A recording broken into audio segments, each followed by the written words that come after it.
రాత్రి అయిన తర్వాత ఒక వ్యాను కౌశిక్ వాళ్ళ ఇంటి ముందుకు వచ్చి ఆగడంతో వైజయంతి పరుగులు పెడుతూ ఆ వ్యాన్ దగ్గరికి వస్తుంది. ధాత్రి కేదార్ ఇద్దరు టెర్రస్ పై నుండి ఇదంతా చూస్తూ ఉంటారు. ఏంటా వ్యాను అని ఇద్దరు మాట్లాడుకుంటూ ఉంటే కౌశిక్ కూడా కిందికి వ్యాన్ దగ్గరికి వచ్చి, ఏంటి వ్యాన్ పిన్ని, ఎవరు వీళ్ళంతా అని కౌశికి నిలదీస్తూ ఉంటుంది. అంటే సంక్రాంతి పండక్కి నేను మా ఊరు వెళ్ళలేదు కదమ్మీ, అందుకే మా వాళ్ళు స్వీట్లు పంపించారు వీళ్ళతో.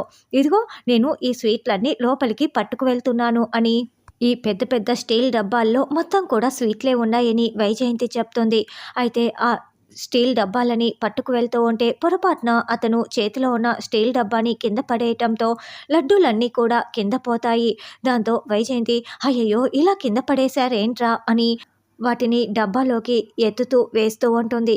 కింద పడినవి ఎందుకే, పడేయచ్చు కదా, ఎందుకంత కక్కుర్తి అని సుధాకర్ అంటాడు. ఆ లడ్డూల లోపల వజ్రాలు బయటికి కనిపిస్తూ ఉంటాయి.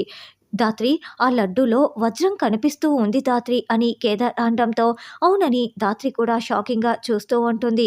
ఏమిబ్బా, నీకు నచ్చకపోతే నువ్వు తినకు, మా ఊరు నుంచి వచ్చిన లడ్డూలని నేనెందుకు పడేస్తాను, కింద పడినా కూడా నాకు కావాల్సిందే అని ఆ స్టీల్ డబ్బాల్లో పెట్టుకొని వైజయంతి లోపలికి పట్టుకు వెళ్తుంది.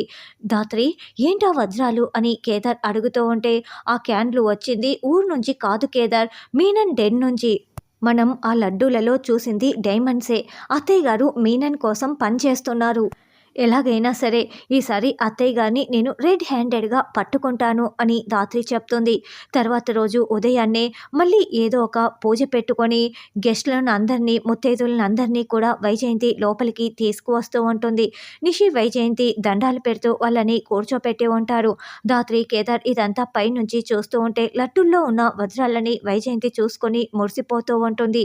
పోయినసారి మాదిరి ఈసారి కూడా ఎవరికి ఎలాంటి డౌట్లు రాకుండా ఈ వజ్రాలన్నింటినీ కూడా పంచి పంపించేసేయాలని వైజయంతి అనుకుంటూ ఉంటే అత్తయ్య గారిని ఎలా పట్టుకోవాలి అని రాత్రి ఆలోచిస్తూ ఉంటుంది.